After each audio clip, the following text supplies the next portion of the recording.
few weeks ago, I came up with a concept called community playthroughs, where I would build a server, provide the IP to my Discord, and we would play through a mod pack together so that it allowed people to see not just how I progress through mod packs, but also how other people progress through mod packs. Personally, I thought I'd learn a lot from this. It was a great opportunity to get some community engagement, and so the first pack we picked was FTB Skies 2. I fully expected this to take 2 to 3 weeks for us to complete. However, we completed it in under 5 days. This right here is the FTB's pyramid that we built using all of the materials and items in the black area on the billboard behind me. And like I said, we did it in under 5 days. Now keep in mind, at certain points, we had up to 20 people working on this simultaneously. So that may not be entirely a realistic expectation of a timeline for you to complete this pack. However, I learned quite a bit about this pack while playing with other people about how they accomplish certain things in order to allow us as a group to move forward. Now, this is not going to be one of those, here's 100 tips for how to beat this mod pack. I'm going to simplify everything down to the 10 things that I feel like you actually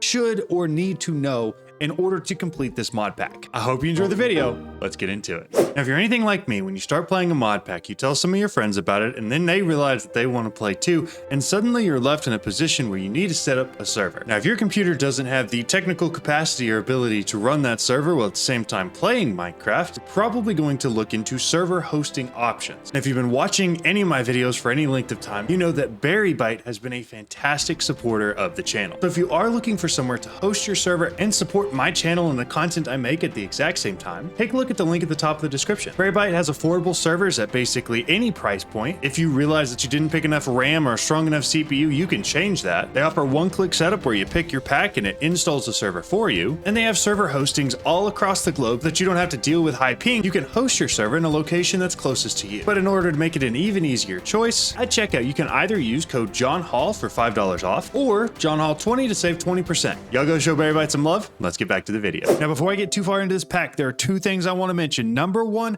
I really only expect you to maybe retain like maybe 10% of the information I'm going to share with you. What I really want this to be used as is, so as you're playing through FTB Skies 2, you can come across an issue, you don't have enough storage, don't have enough power, not sure what to do about a mob farm, and come back to this video and use the timestamps down below so that you can get an idea of how to accomplish those things, or at least how we accomplish those things. Second thing, this entire world will be available for download on my Discord. So if you're interested in actually logging in and loading up the world that we used, not only is everything still there, but we also went through with signs and labeled everything so that you can find exactly what you're working on and see everything that we built for that mod or whatever issue you're trying to address. So feel free to download the world. It's there as a resource. All right, with all that out of the way, I'm gonna stop jabber. We're getting into it. Tip number 1, Ultimine. This is my first tip for every single modded Minecraft player because this may be the first pack that you play. It also might be the second mod pack that you play. If it's the first mod pack that you play and you've never used Ultimine before, there is a key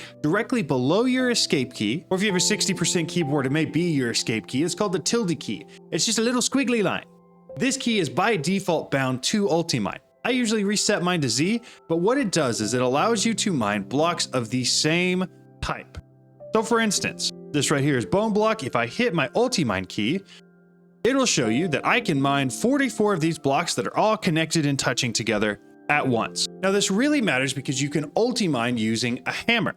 Now the hammer is what allows you to break cobblestone down into gravel, into dirt, so on and so forth, so that you can get all of these resources and then sieve those resources to get other resources. So rather than doing this process one by one, prior to having these auto hammers running, you can use the Ultimine key to Ultimine them a lot faster and to do a lot more at once. If this is your second mod pack you've ever played, all the mods 10 had it set flat. 64 is your Ultimine, can't go up, can't go down, that's just what it is. And this mod pack, if you hit the K key, it pulls up this skill tree. You got different skills, melee, defense, range, etc. The one we're looking at is this mining skill. The center line on here has your Ultimine. By default, it will be 16. You can upgrade it to 32, 48, so on and so forth, all the way down to 128 blocks at once, which is a crazy amount for just hitting things once, and will use a crazy amount of hunger, which leads me directly into tip number 2. Tip number 2 is to use a backpack and to create a lot of bread. Wheat is very easy to get, and it's a very good early game food source prior to you having something, say like an infinite ham like we have right here. So if you combine whatever food source you have with A backpack. This one's a diamond backpack. Doesn't have to be that upgraded. You could have an iron backpack or just a normal one and throw in a feeding upgrade. It allows your person to eat whatever you have in your backpack so that your hunger doesn't go down, which is really only important if you are ulti-mining really fast, because that will just absolutely burn through your hunger. Also important to note, if you want to use the infinite ham in your feeding slot, you do have to add it under the allow filter down here so that it will eat from it. All right, that's the first two. Tip number 3, because this is skyblock, you've got nothing around. Tip number 3 is to get some early game flight. 3 suggestions for this. Really, it's just 2, but we're going to call it 3. Suggestion number 1 for early game flight is iron jetpacks. This is tried and true, probably the most common flight source that I tend to use because it's very easy to get into. You do have to have some redstone, you got to have some iron, but outside of that, it's very, very cheap and they're easy to create. Now, especially early game, you're not going to have a whole lot of high tier resources. However, this mod pack also has flux networks in it. And I'm not going to go into how to set all that up, but it does mean that you can get player charging for very cheap, which means that even though the wood jetpack or the stone jetpack, they don't have a lot of stored power in them, you can player charge, which means the stored power doesn't matter. The throttle is the only thing that really matters to you. So this is going to allow you to leave your main island and fly around and find these other islands here so that you can loot them and get more resources. It was essential for us because we really needed a whole lot of villagers for easy villagers so that we could get trades for things like pneumatic craft or modern industrialization. We also needed it in order to find a weeping well because there's some ore that you have to mine on that. The second flight source that you can use is from ours. Now there's a couple different easy ways to do this. The first is going to be finding an arcane library early on so that you can get Wixie tokens. This right here is what the arcane library looks like. And this one's pretty much already been looted out, but I just wanted to show you that it does exist. And I know early game you won't have access to the explorer's compass, but you may be able to fly around and find one anyways. Now the other thing you can do for ours is to create a spell that combines the glyph of self so that you're using this on yourself, a glyph of launch with a whole bunch of these amplifies, and then at the end a glyph of slow fall. Basically what that's going to do is it's going to throw you through the air and allow you to basically just keep launching yourself depending on how much mana you've got built up, and it will allow you to basically just continue to fly wherever you want to go. Now, especially once you get this upgraded a little bit, it's pretty powerful and it allows you to fly pretty fast, but it also works as an early game flight method. All right, the next 4 tips are going to be a little bit more general, but instead of being tailored for things you could do at the beginning of the game, they are things that you should work towards. Number 1, you should always work towards automation. I asked in my Discord what they thought that I should share with you guys was the most important thing, and this came up multiple times, that if something is worth doing in this mod pack, it is worth automating. The reason for that is if we go look at the quest, Feed the Beast, here's the pyramid. This is what you're working towards. And just to pick one as an example, the dimensional memory fragment. In order to create this, you have to have a pneumatic craft pressure chamber. So that's one mod. You also have to have the dimensional crystal matrix from occultism, apothic enchanting, RF tools, Steve cards 2, and Ender.io, which means you have to get a lot of stuff from a lot of different mods. And this is just one of the items that you need for the pyramid. So the point I'm really trying to make is that you're going to need a lot of stuff. And so if you're going to set up a mechanism for making something, you might as well automate that. So that way you don't have to mess with it ever again. Now that ties in directly into tip number 5, which is to pick a storage option that is both scalable and has auto crafting. There are a lot of different options out there for it, which is why I didn't mention a specific one. But the suggestion is really important because eventually you're going to want to store a very, very large number of items, and you're going to want to have a storage system that can both utilize those items and also store them without running out of space. Our solution for this was right here. We have an AE2 system that is hooked up to a functional storage controller that is hooked up to all of these functional drawers. Now these functional drawers have 4 netherite upgrades in them. They also have void upgrades. So that way we can store things like, 10 million redstone without really worrying about A, filling it up, or B, ever running out. This system allows us to store a ridiculous number of items, while at the same time is scalable to any number that we want to go to and allows us to make use of these items through auto crafting in AE2. Refined storage is a good option. All I'm saying is make sure that you choose your storage system wisely because it's much easier to start with a system that you're going to end with than it is to move everything over mid or late game.